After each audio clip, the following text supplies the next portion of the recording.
우리가 그동안 창세기, 출애굽기를 마쳤습니다. 그리고 이어서 레위기를 할 텐데 모세의 세 번째 책이라고도 말합니다. 모세가 총 5권의 책을 썼죠. 첫 번째는 창세기, 그다음 출애굽기, 레위기, 그다음 민수기, 신명기까지 모세가 5권의 책을 썼는데 그 중에 모세의 세 번째 책을 우리가 오늘부터 공부하도록 하겠습니다. 자, 오늘은 레위기 1장부터 7장까지의 내용을 압축적으로 설명하고 그 적용점을 찾아보도록 하겠습니다. 7번에 걸쳐서 레위기를 보는 동안 그동안 레위기가 무슨 내용인지 어렵다 하는 내용들이 좀 정리가 딱 되면 좋겠어요. 아멘. 보통 레위기 하면은 사람들이 어렵게 생각을 해요. 왜냐면은 왜 레위기가 어렵죠? 제사에 대한 이야기, 뭐 정한 거, 부정한 거, 먹지 마라, 먹어야 된다, 뭐 피부병이 생기면 어떻게 된다, 막 많은 법에 대한 얘기들이 있는데 실제로 우리가 지금 그걸 그대로 다 그 법을 적용하느냐? 또 그렇지 않기 때문에 더 어려운 거예요. 나랑 상관없다고 생각하기 때문에. 그러나 우리가 레위기를 통해서 그 하나님께서 모세를 통해서 이스라엘 사람들에게 해주셨던 그 말이 지금 우리에게 어떻게 도움되는지, 우리가 뭘 적용해야 되는지 생각하는 시간이 되면 되겠습니다. 알겠습니까? 먼저 레위기 전체의 내용을 한번 같이 볼 텐데요. 보세요. 위에 도표가 위에 장수가 나온 거예요. 1장부터 7장까지, 그 다음 8장부터 10장, 11장부터 15장, 16장부터 17장, 그 다음에 18장부터 20장, 21장부터 22장, 마지막 23장부터 27장까지 우리가 이렇게 나누어서 총 7번에 걸쳐서 목사님 설교를 할 거예요. 그런데 지금 이 아래 그림에 보시면은 영어로 써 있는데 번역을 해놨죠. 의식에 대한 거, 빨간색은 의식에 대한 거, 두 번째는 제사장과 관련된 이야기, 세 번째는 정결, 깨끗하다, 부정하다 할 때 그 정결에 대한 이야기, 크게 세 주제가 나온다는 걸 기억하시면 돼요. 잘 보세요. 색깔이 어디로 가는지 잘 보세요. 바꿨어. 총 7파트로 나눴는데 잘 보면 이게 대칭을 이룬다고 그렇게 말할 수 있죠. 의식에 대한 것이 제일 앞에 나오고 또 제일 마지막에 나와요. 마지막에 나오는 의식은, 앞에 나오는 의식은 제사법에 대한 거고 마지막에 나오는 의식은 절기, 주로 절기에 대한 이야기예요. 그 다음에 중간에 다시 오면은 두 군데가 제사장에 대한 거, 제사장 임명에 대해서 어떻게 할 건지, 그리고 뒷부분에 가면 제사장의 자격에 대한 이야기 또 나와요. 또 하늘색으로 된 부분은 정결이라고 했어요. 앞부분에서는 의식적인 어떻게 정결을 유지할 건지에 대해서, 그 다음에 뒷부분의 정결에 대해서는 일반적으로 백성들이 지켜야 되는 도덕적인 정결에 대한 문제를 다루고 있다. 그러면 가운데 16장에서 17장은 레위기에서 중요하다는 뜻이에요. 이렇게 대칭을 이루는 이유가 뭐예요? 가운데가 딱 중심에 있다. 이걸 강조하기 위해서 가운데다 놓는데, 이 가운데 16장, 17장에 나오는 내용은 속죄일에 대한 이야기예요. 속죄일이라는 건 대속죄일이라고 해서 1년에 한 번 대제사장이 지성소에 들어갈 수 있는 날. 기억나요? 우리 성막 이야기할 때 성막 그림을 보여줬었는데 그때 성소가 있고 지성소에는 뭐가 있었어요? 언약궤, 십계명을 집어넣는 언약궤, 법궤가 있었는데 거기에 그 지성소는 하나님이 임하는 자리인데 거기에 대제사장만 한 명만 1년에 딱 한 번 들어갈 수 있는 날이에요. 그 날이 16장, 17장에서 설명하는 대속죄일인데 그 날이 그렇게 중요하다는 거예요. 왜요? 대속죄일 때는 그동안의 모든 죄를 한 번에 씻는 날인 거예요. 레위기는 그거를 지금 강조하고 있는, 여러 이야기들을 하는 것 같지만 이 이야기의 강조점이 어디에 있다? 가운데 대속죄일. 그래서 이 날은 1년치의 모든 죄를 다 깨끗하게 해주시는 거예요. 이 대속죄일은 뭐를 가리킬까요? 예수님이 장차 대제사장으로 참된 희생 제물로 오실 텐데 그때가 되면 모든 죄를 단번에 씻어주는 날이 온다. 이걸 가르쳐 주는 거죠. 그래서 레위기 전체 그림을 먼저 봤습니다. 우리가 앞으로 7번에 걸쳐서 볼 텐데 그 중심의 핵심에는 속죄일에 대한 이야기가 있다. 이것만 기억하시고 우리가 레위기 오늘 1장부터 7장까지 내용을 같이 보도록 하겠습니다. 자, 1장부터 7장까지는요. 제사에 대한 얘기가 나와요. 이스라엘 백성들이 하나님 앞에 제사를 지냈었어요. 지금은 우리가 제사라고 표현하지 않죠. 우리는 하나님께 뭐를 하죠? 주일날 모여서 하나님께 예배를 드립니다. 예배를 드린다고 표현하죠. 그때 유대인들은 예배를 드린다 이런 표현이 아니라 제사를 지낸다. 그런데 제사의 종류가 5가지가 있습니다. 그 5가지를 오늘 짧게 살펴보고 그 5가지 제사에 뭐가 중요한지 그리고 우리가 어떻게 적용할 수 있는지 생각해 보겠습니다. 자, 첫 번째 한번 같이 읽어봐요.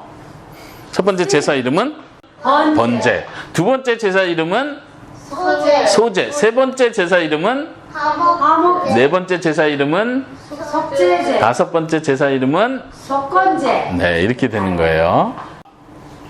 자, 번제는 잘 보세요. 번제는 불태운다는 뜻이에요. 영어로 burnt offering. 그래서 불태운다. 근데 번제에서 중요한 건 이 그림에서 보는 것처럼 양이든 염소든 그 짐승을 잡아서 이걸 전체를 다 불태우는 거예요. 전체를. 이게 강조점이에요. 두 번째, 소제라고 하는데 이 소제는 영어로 뭐냐면 cereal offering. cereal이 뭐죠? 시리얼. 예, 곡물. 곡식할 때 곡물이에요. 그래서 이때는 양이나 염소를 짐승을 잡는 제사가 아니라 이때는 곡식을 가져와서 그거를 하나님께 제물로 드린다는 얘기예요. 특이하죠? 그런 제사도 있었습니다. 세 번째 제사는 화목제. 화목제는 화목이란 말 무슨 뜻이죠, 에스더? 모두 평화롭다. 평화롭다. 영어로는 peace. 아까 그랬죠. 화목하게 지낸다 할 때 특별히 이 화목은 하나님과의 화목을 먼저 이야기하는 거예요. 하나님과 더 가까이 하나님과 교제를 나눈다는 의미로 그리고 뿐만 아니라 백성들과 함께 이웃들과 함께 화목한다. 옆에 그림에 보시면은 같이 사람들이 지금 음식을 먹고 있는 장면이에요. 화목제의 특징은 사람들이 제사로 지내는 이 짐승을 다 불에 태워서 하나님께 드리는 게 아니고 이때는 많은 부분을 남겨서 사람들이 같이 나눠 먹는 식사 제사예요. 특별하죠? 오늘날도 식사 제사, 오늘날은 제사가 아니라 예배라고 했어요. 식사하는 예배 의식이 있나요? 오늘날? 네. 뭐요? 성찬. 성찬식. 맞아요. 우리 에스더 응총이가 맞았어요. 오늘날은 이 화목제의 의미가 성찬식에서 그대로 드러나는 거예요. 서로 떡을 떼고 포도주를 마시고 잔치를 여는 거죠. 성찬식은 사실 잔치예요. 기쁨의 잔치. 예수님이 나를 위해서 죽으시고 나를 구원하셨다는 것에 대해서 기쁘고 감사하고 그 은혜를 여러 사람들과 함께 나누고 예수님이 오시는 그날까지 예수님의 죽으심을 전파하는 것. 그것이 화목제. 오늘날의 성찬식의 의미죠. 그것과 연결할 수 있습니다. 네 번째, 속죄제는 속죄가 무슨 뜻일까요? 에스더 혹시? 안에 있는 죄. 안에 있는 죄가 아니라 속한다. 이 뜻은 용서한다. 이런 뜻이 있어요. 그래서 죄를 용서한다. 영어로는 sin offering이에요. 그 다음에 속건제는 뭘까요? 이건 사실 한자로도 좀 뜻이 이해하기 힘든데 혹시 김선생 교사님 무슨 뜻일까요? 영어로는 이건 trespass offering이에요. trespass는 사실 영어로 따졌을 때 sin offering, trespass offering 하면 두 개 다 죄라는 뜻이에요, 사실. 근데 이제 히브리 단어도 다른 단어를 사용하기 때문에 속죄제, 속건제라고 이렇게 뜻을 바꾼 건데 어쨌든 죄와 관련해서 용서해준다. 그런데 이제 좀 더 설명하겠지만 다섯 번째 속건제의 특징은 요 그림에서 보는 것처럼 그림을 그래서 잘 보라는 거야. 그림에서는 지금 제사를 지내는 장면이 아니라 도리어 자기가 누구 거를 훔쳤다면 그 훔친 거에 대해서 5분의 1을 더해서 이 사람한테 배상을 해야 되는 거예요. 자기가 잘못한 게 있으면 제사장한테 잘못했거나 성물에 대해서 잘못했거나 하나님께 언약을 했는데 잘못한 게 있으면 그것에 대해서 배상한다는 의미로 제사를 지내는 거예요. 배상한다. 배상한다는 말 알죠? 갚는다는 뜻이에요. 네, 그런 의미로 속건제 제사를 드렸습니다. 자, 한번 잘 보세요. 속죄제의 특징은 이렇게도 말할 수 있어요. 정결 제사. 속죄는 죄를 깨끗하게 한다 이런 의미에서 정결제사라고 표현할 수 있어요. 속건제사의 특징은 아까 뭐라 했어요? 내가 잘못한 거 있으면 그걸 갚는다는 의미로 배상제사 이렇게도 표현할 수 있습니다. 예, 그래서 지금 에스더 좋은 질문인데 이 5개의 잘 보세요. 이 5개의 제사 자체가 전체가 예수님의 죽으심을 한 부분씩 보여주는 거예요. 우리가 이게 이제 이따 적용하는 부분인데 그걸 먼저 얘기를 해볼까요? 번제라는 건 뭐라고 했어요? 전체를 다 태운다는 의미. 물론 예수님 타서 죽진 않았지만 예수님의 온 몸이 다 다 하나님께 제물로 바쳐졌다는 의미에서 번제가 되는 거예요. 화목제는요, 예수님의 살을 우리가 나눠 먹잖아요. 그리고 예수님 때문에 우리가 하나님과 화목하게 됐잖아요. 그런 의미에서 예수님이 화목 제물로 죽으셨다 이렇게 말할 수도 있어요. 속건제는 어떤 의미일까요? 속건제는 우리가 하나님께 잘못을 하면 그것을 배상을 해야 되는데, 우리가 죄를 짓는 것은 하나님께 피해를 입힌 거예요. 하나님께 우리가 배상을 해야 돼요. 갚아야 돼요. 근데 우린 갚을 게 없죠. 예수님이 죽으시는 그 죽음으로 하나님께 우리가 갚아야 하는 그 모든 걸 예수님이 대신 갚아줬다, 이런 의미죠. 소제는 어떤 의미일까요? 소제에서는 소제를 드리는 것 자체가 감사의 제사를 드리는 거예요. 예를 들면 추수를 했어요. 추수를 했으면 그걸 감사해서 제사장에게 가져와서 이걸 바치는 거예요. 제물로 바치는 거예요. 그러니까 감사의 제사다. 예수님이 우리를 위해 죽으신 것이 큰 기쁨과 감사의 제사가 된다, 이런 의미로 받을 수 있죠. 자, 그러면 두 번째 그림을 한번 볼까요? 두 번째 그림도 이제 제가 인터넷에서 가져온 그림인데, 번제, 소제, 화목제, 속제제, 속건제 똑같이 5개를 다시 한번 그 내용을 한눈에 볼 수 있게 했습니다. 자, 첫 번째 그림은 동물들의 얼굴들이 나와 있죠. 번제 한번 자세히 보세요. 번제는 무슨 동물들이 보입니까? 불태우는, 이 불태우는 번제는 바칠 수 있는 짐승이 있어요. 자, 첫 번째 소, 수송아지, 그 다음에 양, 염소를 바칠 수 있어요. 위에는 염소, 아래는 양이에요. 근데 잘 보세요. 중요한 것은 양과 염소는 다 수컷을 잡아야 돼요. 그 다음에 요 비둘기인데 집비둘기와 산비둘기를 바칠 수 있습니다. 자, 번제에서 우리가 기억해야 될 것은, 번제는 하나님 앞에 가장 귀한 제사예요. 왜 그럴까요? 잘 보세요. 왜 그러냐면 소를 잡을 때도 수송아지를 잡아요. 다시 말하면 수컷은 남자예요. 남자. 양과 염소도 순염소로 잡아요. 그렇기 때문에 그 당시에 유대인들 사회에서 암컷보다 수컷이 더 귀중했어요. 재산으로 따지면. 우리는 보통 반대로 생각하죠. 암컷이 더 아기를 낳을 수 있고 뭐 할 수 있으니까 암컷이 더 중요할 것 같은데, 그 당시에는 수컷이 더 중요했다고 그래요. 그러니까 지금 번제 제물로 가져오라고 명령할 때는 너희들이 가진 것 중에 가장 좋은 걸 가져야 된다. 예수님께서 가장 좋은 제물로 죽으신 거예요. 예수님은 모든 제물 중에 가장 고귀한 제물로서, 완벽한 제물로서 죽으신 거죠. 번제는 그 당시에 사람들이 송아지를 잡는 거, 양과 염소를 잡는 건 가벼운 게 아니에요. 왜냐면 그건 너무 비싼 재산이에요. 그 사람들에겐. 그 사람들도 평소에 양고기를 막 먹고 평소에 염소고기를 막 잡아먹고 이런 게 아니에요. 평소가 아니라 특별한 잔치가 있을 때, 그리고 특별한 손님이 있을 때 그걸 바쳤는데, 지금 번제는 사람들이 하나님 앞에 제사를 지내는데 온전한 헌신을 의미하면서, 또 하나님 내 죄를 깨끗하게 씻어주십시오, 내 죄를 속해 주십시오, 죄를 용서해 주십시오라는 마음으로 하나님께 제사를 지내는 거예요. 잘 보세요. 창세기에 보면 노아가 바쳤던 제물이 번제라고 써있죠. 불태우는. 그 다음에 아브라함이 이삭을 바칠 때도 하나님께서 명령하기를 번제로 드려라 그러죠. 아브라함에게 있어서 가장 소중한 건 뭐예요? 아들이죠. 딸이 아니라 아들. 하나님께서는 가장 소중한 너의 것을 하나님께 바치라고 명령한 거예요. 이 번제는 그걸 의미합니다. 나에게 가장 소중한 거 하나님께 바친다. 그리고 번제를 할 때도 안수를 해요. 두 번째 그림에 보면은 지금 머리에 안수를 하는 그림이에요. 안수를 해서 나의 죄가 이 양에게 전가됩니다, 이걸 보여주고 그 양을 잡는 거죠. 그리고 하나님께서 내 죄를 씻어줄 것을 믿습니다. 번제에서 제일 중요한 건 뭐라고 했어? 전부를 불태우는 거. 요 옆에 마지막 그림은 뭘 보여주냐면 스킨. 대신에 가죽은 다 벗겨요. 가죽은 벗겨서 이 가죽은 누가 가질까요? 제사장이 가져가요. 이건 제사장의 소유예요. 아마 제사장은 가죽이 되게 많은 부자였을 거예요. 왜냐면 모든 제사를 지낼 때마다 가죽을 다 벗겨서 가죽을 제사장이 가지니까.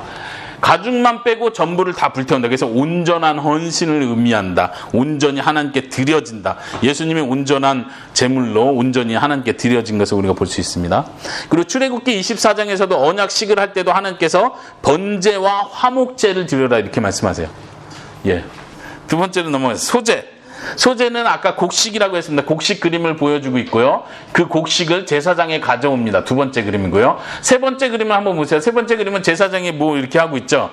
이거는 그 소제는 고운 가루들, 곡식의 가루들을 가져오면 제사장이 그걸 받아서 이렇게 제단 위에 뿌리는 거예요. 그러니까 이것도 불을 붙이는 거죠. 불을 붙였으면 이걸 이렇게 뿌리는 거죠.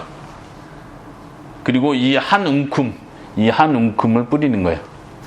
그런데 중요한 거, 그 다음은 그 남은 곡식은 다 어떻게 할까요? 사람들이 제사 지내기 위해서 요만큼만 제사 지내려고 가져오는 게 아니고 곡식을 가져오는 거죠. 그걸 고운 가루들을 막 이렇게 많이 가져오면 제사장, 나머지는 다 제사장이 갖는 거예요.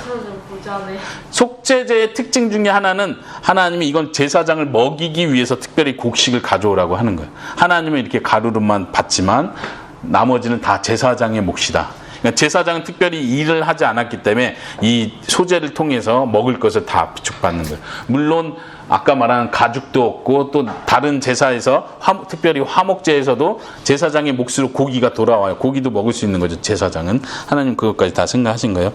아까 앞에서 말했는데 소제는 특별히 감사를 표현하는 것이다. 하나님께서 나를 위해서 해주신 일들, 특별히 이 곡식을 잘 익게 해주시고 추수할 수 있게 해주셨다는 것에 대한 감사의 표현으로 하라고 했습니다. 네, 세 번째 화목제는요. 화목제의 특징은 여기서도 똑같이 안수하는 장면이 나와요. 동물에게 안수를 하고 이 제사장이 그 고기를 하나님께 이렇게 올려드린다. 그래서 거제라는 표현을 쓰고 또 이건 흔든다고 해서 요제라는 표현을 쓰기도 하는데요. 요 중간에 보이는 그림은 뭘까요? 이거는 내장과 콩팥을 따로 떼서 이거를 하나님께 불태워 올려드리는 거예요. 그러니까 고기를 전체 다 태우는 게 아니라 고기가 아니라 내장과 콩팥을 하나님께 드리는 거예요. 그리고 나머지 고기는 제사장이 먹고 예배, 그러니까 고기를 가져온 사람이 먹는 거예요. 왜 이럴까요? 화목제를 좀 생각해 보면 재밌는데 화목제는 왜 콩팥만 하나님이 받고 나머지는 다 다른 사람이 먹으라고 했을까요? 아까 먹는 의미를 설명했고 콩팥과 내장은 그 당시에 뭘 의미하냐면 오늘날 우리나라 말로 표현하자면 우리의 마음을 말하는 거예요. 우리의 심장, 우리의 마음은 어디 있죠?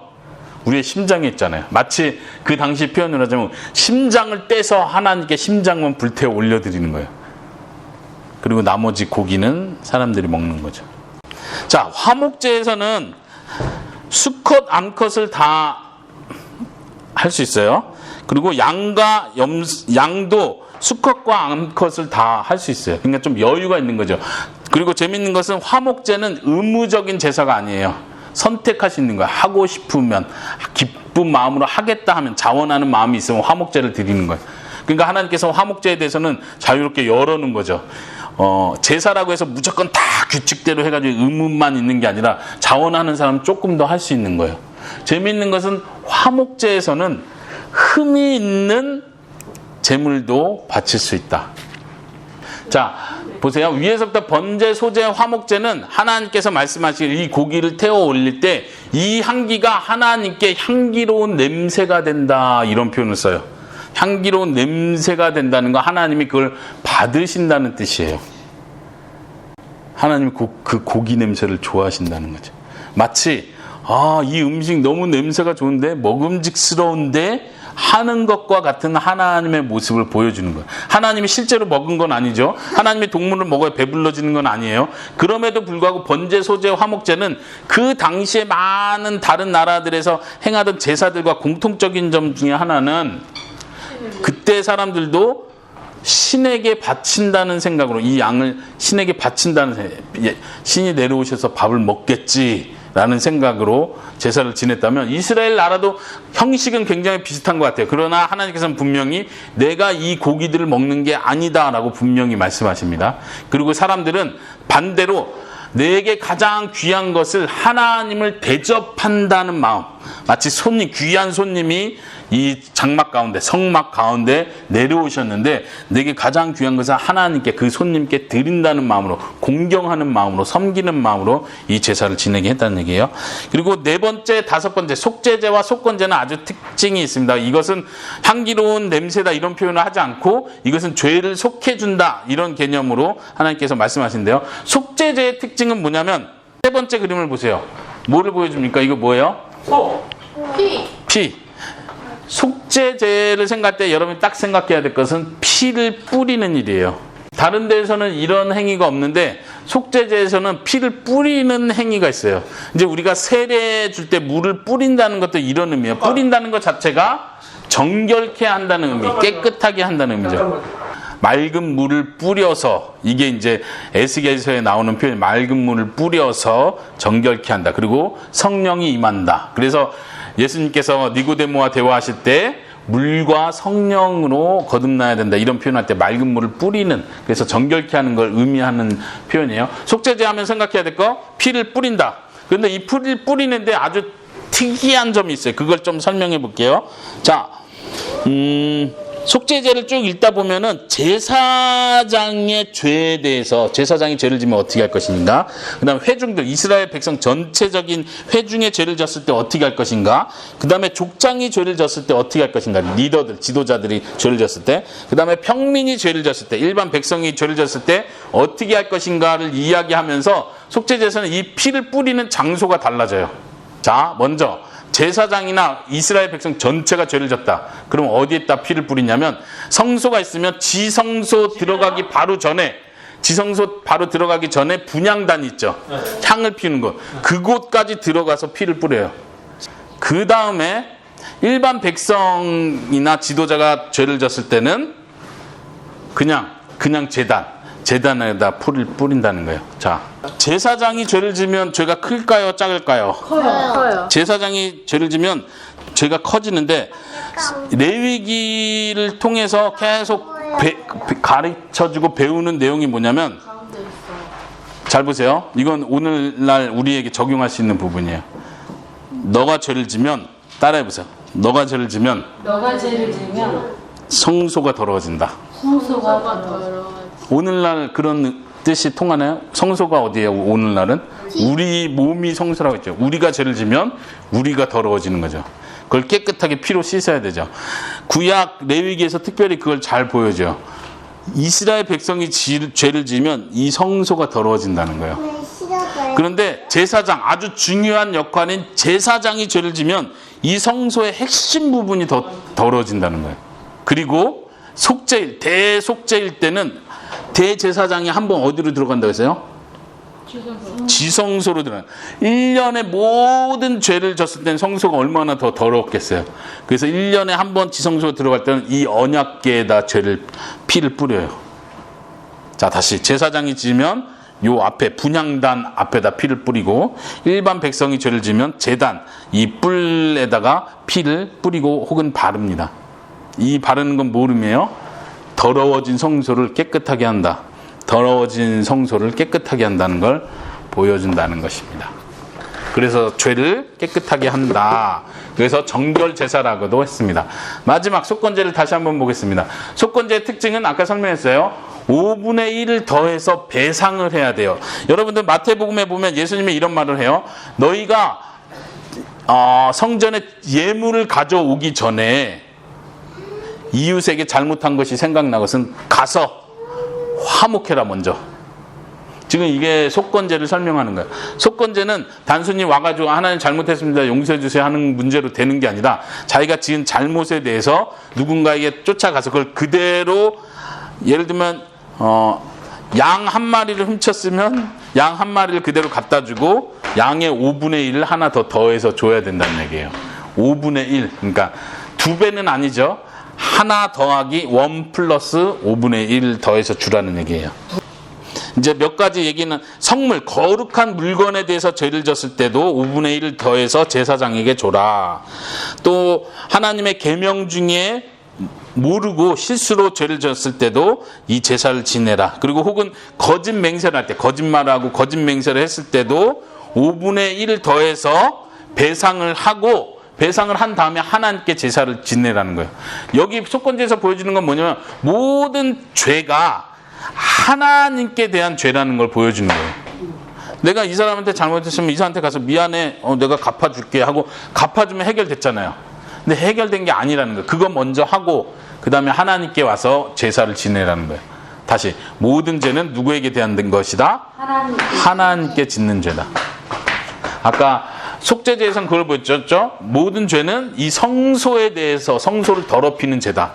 속건제는 모든 죄가 하나님 앞에 짓는 죄다라는 걸 우리에게 보여주고 있습니다. 이것이 지금 레위기의 1장, 2장, 3장, 4장, 5장의 내용입니다. 오늘 7장까지 한다고 했는데요. 조금만 더 이야기할게요. 이제 6장과 7장에서도 다시 한번 5개의 제사 목록이 나오면서 여기서 제사장이 해야 될 일을 중심으로 다시 한번 반복하면서 설명을 합니다. 그래서 간단한 것만 볼게요. 번제할 때 중요한 거 하나님 명령하는 게 뭐냐면 3번을 반복하는데 불이 꺼지지 않게 해라. 어디 불이요? 제단의 불. 이 불을 24시간 1년 내내 불이 꺼지면 안 돼요. 이게 제사장이 해야 되는 아주 중요한 일이에요. 자, 한번 이거는 정답은 없지만 생각해 봅시다. 왜 불이 꺼지지 않게 하라고 하셨을까요? 생각나는 사람. 지옥을 뜻해서. 지옥을 뜻해서. 또 다른 사람.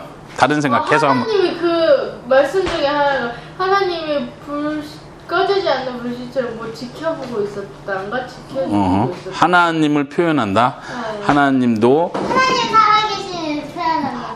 예, 은총이 그 표현 좋은 거예요. 하나님의 살아계신 혹은 어려운 말로 하나님의 임재, 하나님이 여기 계시다는 걸 계속 표현한다. 이런 뜻으로 하셨어요. 김선성 기사님은 어떤 것 같아요? 왜 불이 꺼지지 않게 하라 했을까요? 왜냐면 모든 사람이 죄를 이렇게 계속해서 짓잖아요. 네.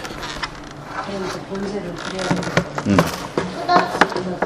아무래도 막 되죠. 무슨 생각을 했어? 예. 자, 우리가 정확하게는 아까 정답을 말할 수는 없다 했지만 생각해 볼 수 있는 건 몇 가지 있어요. 하나는 데살로니가 전서 5장 15절에 보면 뭐라고 표현하냐면 성령을 꺼트리지 마라. 이런 표현을 해요.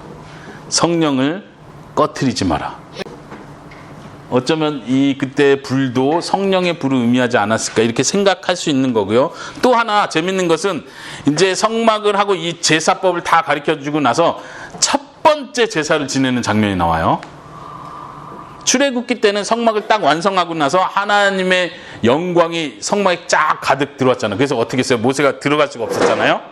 그러니까 들어가지도 못한 상황이었는데 이제 제사법을 다 설명해 주고 나서 첫 번째 제사를 지내는데 첫 번째 제사 지낼 때 불을 어떻게 만들었을까요?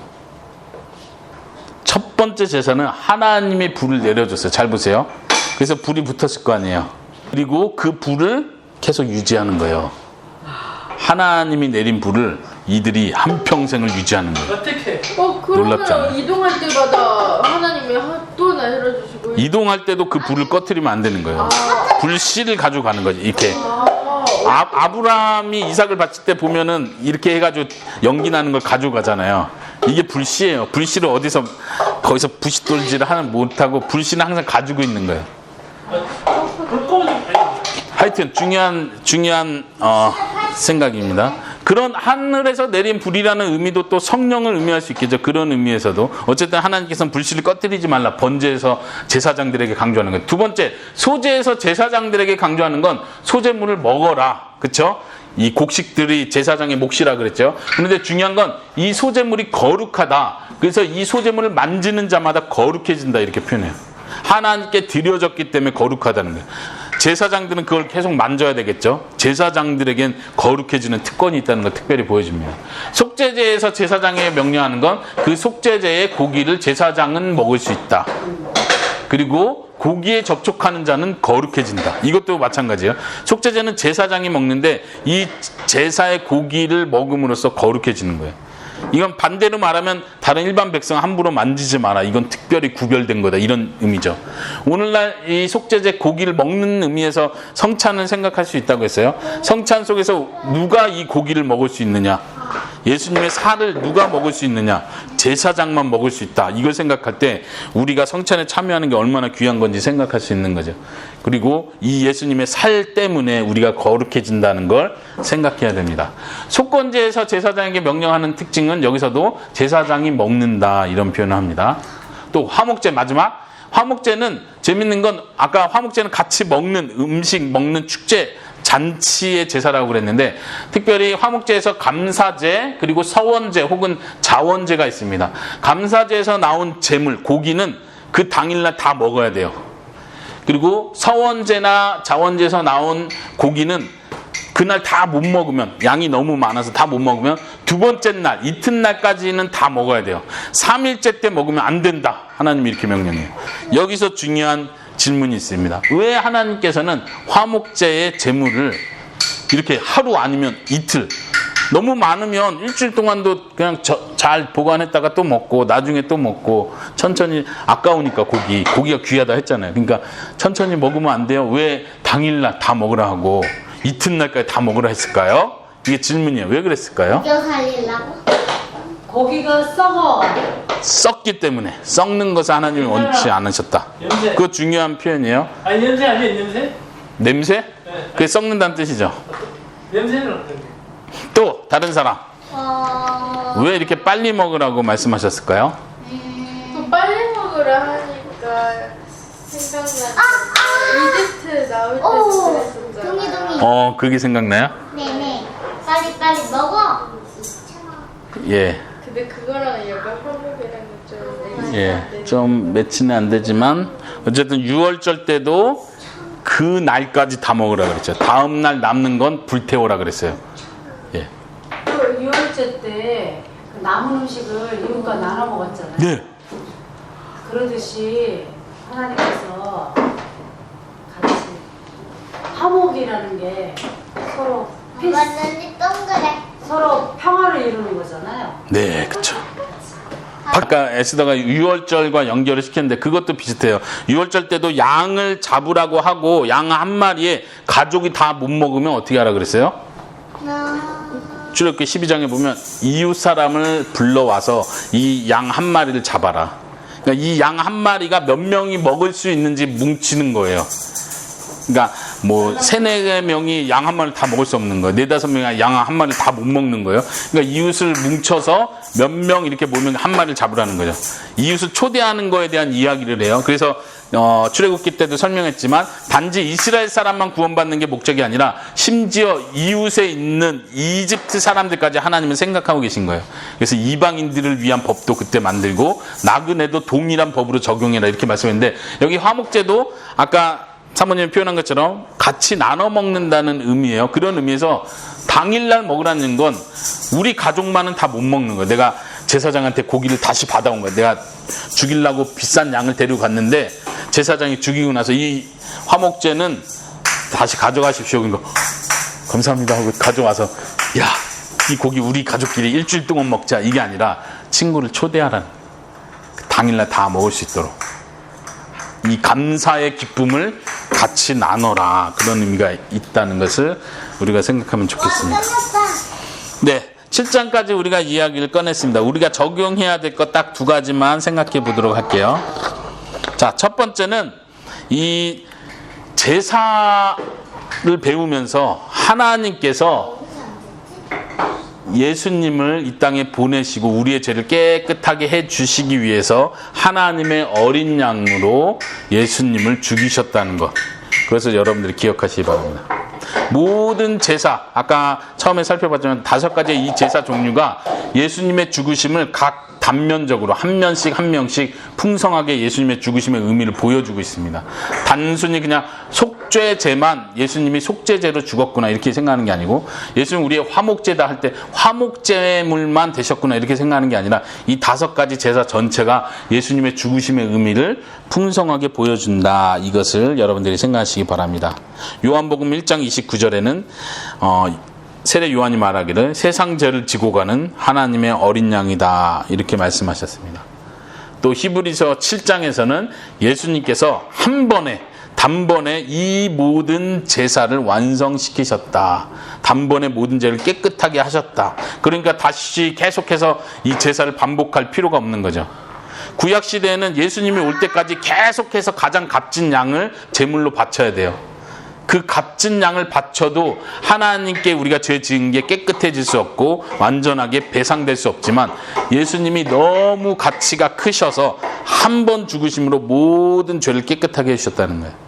예수님이 얼마나 크신 분인지 여러분들이 느낄 수 있기 바랍니다. 예수님이 세례받을 때 하늘에서 소리가 들렸죠. 우리 마가복음 배웠는데 무슨 말이었죠? 내 사랑하는 자야, 내 사랑하는 아들이요, 내 기뻐하는 자. 자, 다시 한번 같이 해봅시다. 시작. 내 사랑하는 아들이요, 내가 기뻐하는 자다. 여기에 두 가지 의미를 살펴볼 수 있는데, 아들이라는 표현 속에 마치 아브라함이 아들을 바쳤던 장면을 생각하게 하는 거예요. 내가 사랑하는 아들이지만 내가 제물로 바친다. 아브라함은 바치라는 명령을 듣고 바치지 않고 양을 대신 바쳤지만, 하나님은 우리의 죄를 깨끗하기 위해서 하나님의 아들을 제물로 바치는 일을 하시는 거예요. 하나님이 하신다는 거예요. 두 번째는 내가 기뻐하는 자다라는 표현. 레위기 오늘 1장부터 7장을 봤는데 레위기에 보면 중요한 표현이 있어요. 뭐냐면 이렇게 제사를 지내라. 이것은 내가 기뻐하는 제사다. 하나님께서 예수님을 향해서 내가 기뻐하는 자다라고 표현할 때 이 제물과도 연결이 되는 것 같아요. 내가 기뻐하는 제물이다. 너무 고결하고 최고의 흠이 없는 제물이구나. 내가 기뻐 받겠다. 이런 의미로도 이해할 수 있습니다. 자, 두 번째 적용입니다. 두 번째 적용은 히브리서와 또 로마서를 한번 같이 읽으면서 적용을 해보겠습니다. 같이 읽어봐요. 시작. 그러므로 예수님을 통하여 항상 하나님께 찬양의 제사를 드립시다.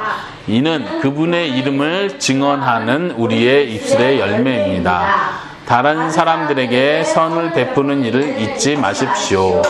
여러분이 가진 것을 서로 나누시기 바랍니다. 이러한 행동은 하나님을 기쁘시게 하는 제사입니다. 오늘날 신약 시대에도 우리가 드려야 될 제사가 있다는 걸 분명히 성경 가르쳐줘요. 오늘 제사 안 지내고 일요일날 주일날 교회 와서 예배만 드리면 되는 거 아니에요? 오전 예배만 드리면 되는 거 아니에요? 이렇게 하고 생각하겠지만 성경 분명하게 하나님께서 기뻐 받으시는 찬양의 제사가 있다는 거예요. 우리 생활 가운데 하나님께 감사하고 하나님을 높이는 그런 고백들이 우리가 드리는 제사예요. 또한 두 번째 제사는 하나님께서 기쁘시게 받는 제사는 다른 사람들에게 선을 행하는 것, 착한 일을 하는 것.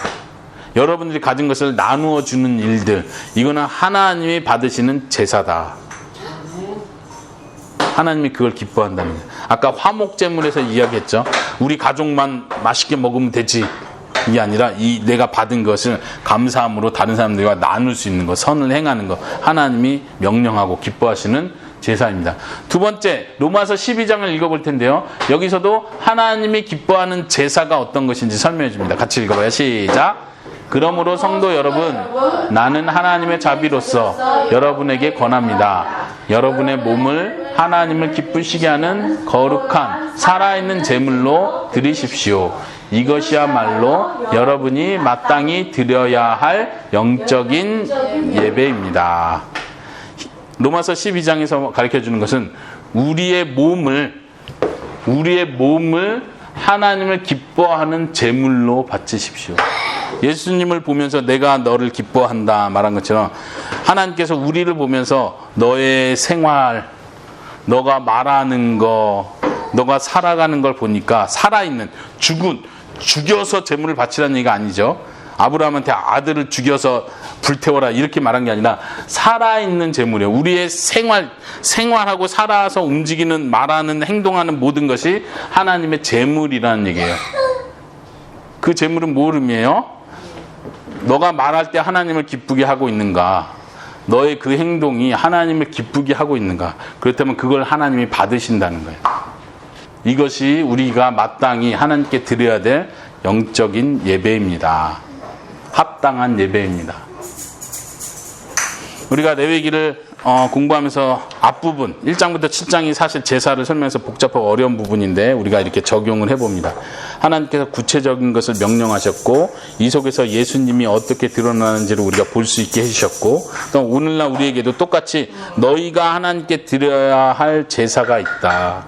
우리가 하나님께 드려야 될 바른 예배가 있다는 걸 가르쳐준다는 거. 우리가 가볍게 생각하지 않고 진지하게 생각하면서 우리의 삶을 하나님께 바칠 수 있기를 바랍니다.